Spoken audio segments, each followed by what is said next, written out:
네, 어제 우리는 네 가지 땅의 밭의 비유에 대해서 함께 살펴보았습니다. 그때 예수님께서는 이 이야기를 천국의 비밀이라고 이야기를 하십니다. 그런데 여기에서 말하는 이 비밀은 이라는 이야기를 들으면 우리가 좀 혼란스러울 수 있습니다. 왜냐하면 우리가 흔히 생각하는 비밀은 다른 누군가에게 들키지 않기 위해서 꽁꽁 쌓아놓은 이야기, 그러니까 배타적인 뉘앙스를 가지고 있기 때문입니다. 그런데 예수님께서 어떻게 하십니까? 이후에 가서 또 이 비밀이라고 해놓고 이것을 또 풀어서 설명을 하시고 있는 그 과정들이 등장을 하는 것이죠.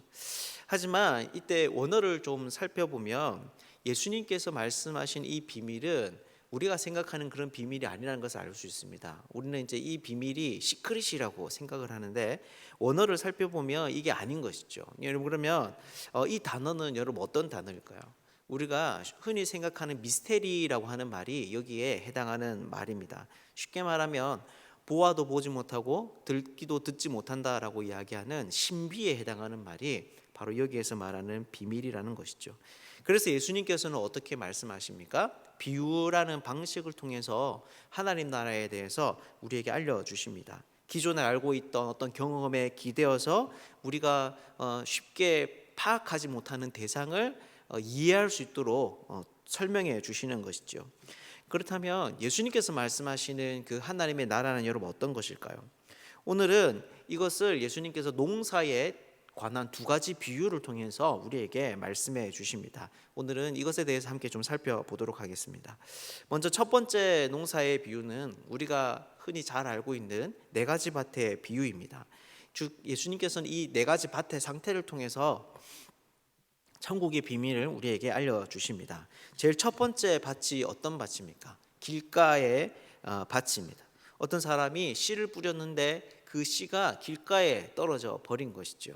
그러자 악한 자가 와서 그 마음에 뿌려진 것을 빼앗아 버렸습니다. 마음이 아예 완악해서 말씀을 받아들이지 않는 사람들을 이야기하는 것입니다. 이 밭은 씨를 뿌렸지만 씨를 뿌리지 않은 것과 같이 되었습니다.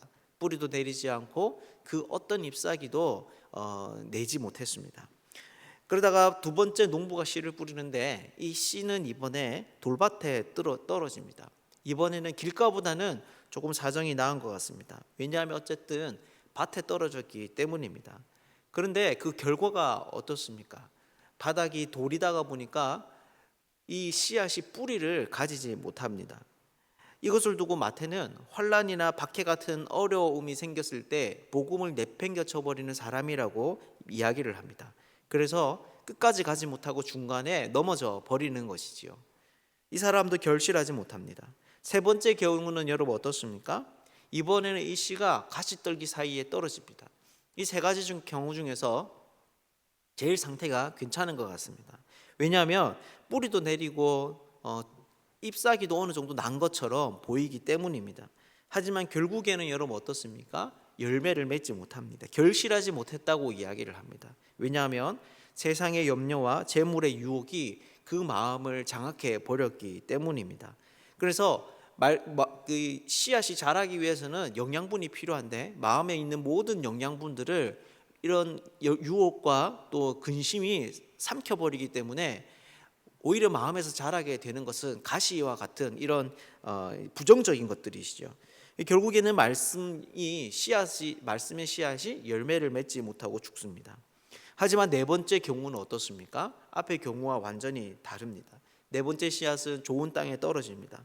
그러자 이번에는 이전과 다른 완전한 결과를 가져옵니다. 열매를 맺는데 극단적으로 비교가 되도록 30배, 60배, 100배의 풍성한 결실을 맺는 것이죠. 여러분 그렇다면 이 이야기가 우리에게 말해주는 것이 여러분 무엇이겠습니까? 사실 오늘 본문에는 네 가지의 밭이 있다고 이야기를 하지만 크게 나누어 보면 두 가지의 밭이 있습니다. 열매를 맺는 밭과 그렇지 못한 밭이지요. 그렇다면 이 두 밭의 차이가 무엇일까요? 마태는 이것을 설명하면서 처음과 끝에 동일한 단어를 의도적으로 배열해 놓고 있는데 그게 바로 뭐냐면 깨달음이라는 단어입니다. 즉 이 깨달음이 밭의 열매를 결정한다는 것이죠. 그런데 이 깨달음은 어떻게 얻을 수 있는 것입니까? 바로 예수님께서 말씀해 주시는 것에 대한 고민과 묵상의 결과로 얻어지는 겁니다.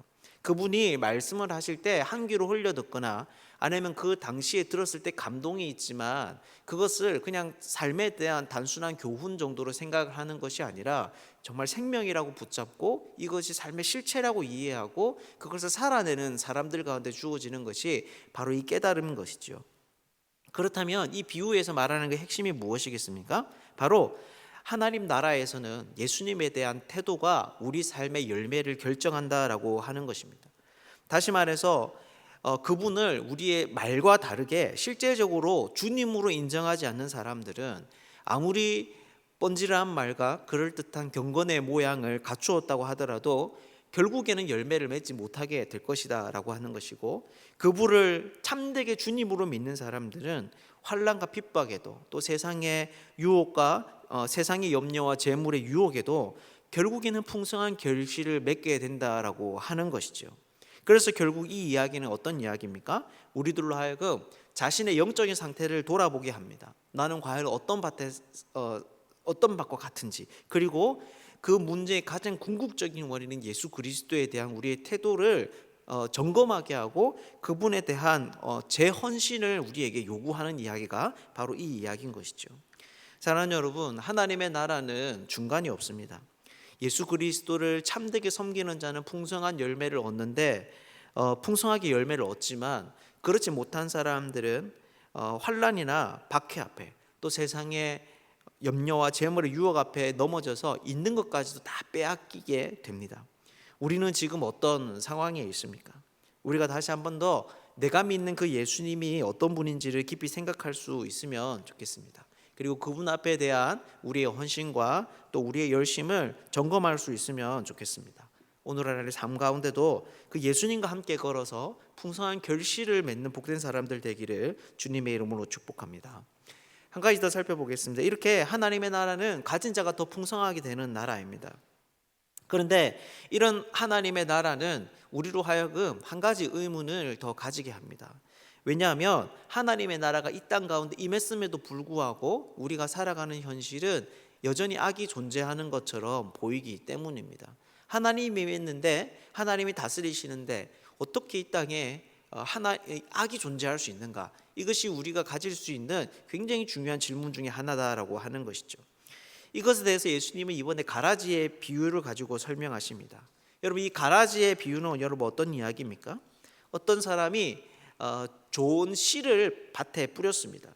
그런데 그날 밤 사람들이 잠을 잘 때 원수가 와서 몰래 가라지를 뿌리고 갑니다. 이 가라지는 독보리라고 하는 품종이라고 하는데 실제로 밀과 너무 유사하게 생겨서 자라날 때에는 두 가지를 구분하기가 쉽지 않다고 이야기를 합니다. 그래서 처음에 농부는 이 사실을 몰랐습니다. 하지만 시간이 지나니까 여러분 어떻게 되는 겁니까? 가라지와 곡식이 점차 서로가 다르다라고 하는 것을 나타내기 시작합니다. 그래서 이들은 주인에게 알립니다. 그리고 이 가라지를 뽑을까요? 라고 주인에게 문의합니다. 이것은 사실 오늘날 우리가 생각해도 상식에 가까운 이야기입니다. 가라지를 같이 내버려 둘 수 없는 것이죠. 그런데 주인은 여러분 어떻게 합니까? 그냥 그것을 두라고 합니다. 왜 그렇겠습니까? 바로 이렇게 밭 사이에 또 이 참된 곡식 사이에 이 잡초가 섞이게 되면 그 뿌리가 함께 얽혀 있을 가능성이 높기 때문입니다. 그렇게 되면 어떻게 되겠습니까? 잡초를 제거하다가 좋은 열매를 맺는 곡식까지 상하게 되는 일이 생깁니다. 그래서 주인은 이것을 뽑지 말라고 기다리라고 합니다. 대신 뭐라고 합니까? 추수할 때에 가라지는 거두어 불사르고 곡식은 모아 곡간에 드리겠다라고 하는 것이죠. 여러분, 그렇다면 이것이 무슨 말이겠습니까? 결국 왜 하나님의 나라가, 하나님의 통치가 예수 그리스도를 통해서 이 땅 가운데 실현되었음에도 불구하고 여전히 이 세상에는 악이 존재한다라고 말을 하고 있는 겁니까? 그것은 바로 하나님께서 성도들을 귀하게 여기시기 때문입니다. 다시 말해서 하나님께서는 성도들을 정말로 귀하게 여기시기 때문에 그들의 생명과 안전을 위해서 온전히 추수할 때까지 원수들의 공격에 대응하지 아니하시고, 바로 그것을 화가 난다고 분노한다고 그것을 보응하지 아니하시고 인내하시는 것이죠. 여러분, 이것이 무슨 말입니까? 바로 이 세상에 악이 존재한다는 것은 또 다른 한편으로 하나님께서 자신의 백성들을 귀하게 여기신다라고 하는 증거라는 것입니다. 악의 존재는 그분의 사랑과 또 그분의 인내가 이 세상에 여전히 임하고 있다라고 하는 또 다른 증거가 될 수 있다라고 하는 것이죠. 물론 그렇다고 해서 영원토록 이 악이 활개치도록 하나님께서 내버려 두신다라는 것은 아닙니다. 내일 또 말씀을 전하겠지만 분명히 추수할 날이 있습니다. 그날에 하나님은 이 악에 대해서 심판을 하십니다. 가라지를 거두어서 불살라 태워버리는 것이죠. 그렇다면 결국 이것이 우리에게 말해주는 것이 여러분 무엇이겠습니까?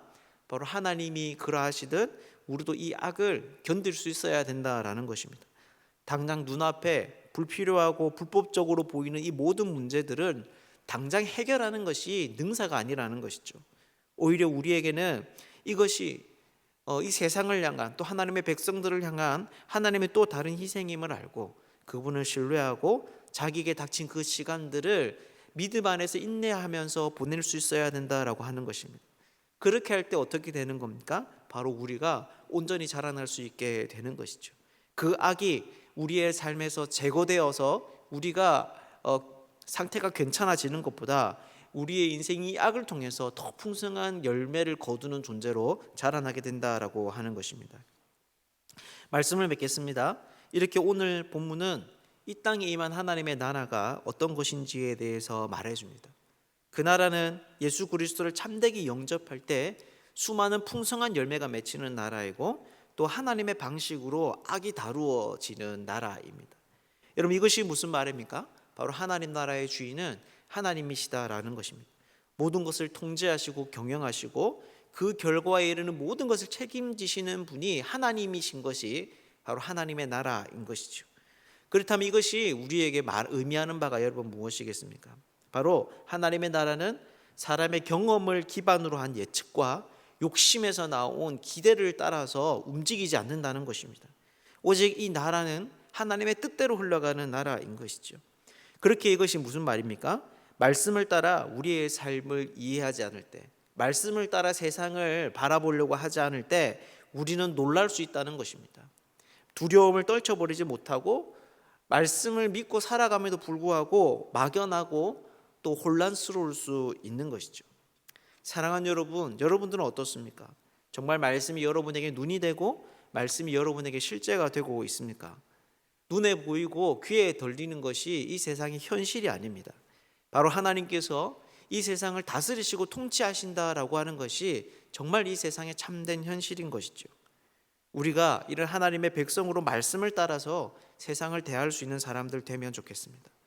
그래서 모든 약함을 떨쳐버리고 복되다라고 말씀하시는 약속을 따라서 자신을 적극적으로 주장하며 살 수 있으면 좋겠습니다. 이 자리에 있는 우리 모두가 오늘 하루도 하나님의 나라를 사는 사람들, 하나님의 백성으로 사는 그런 복된 사람들 되시기를 주님의 이름으로 축복합니다.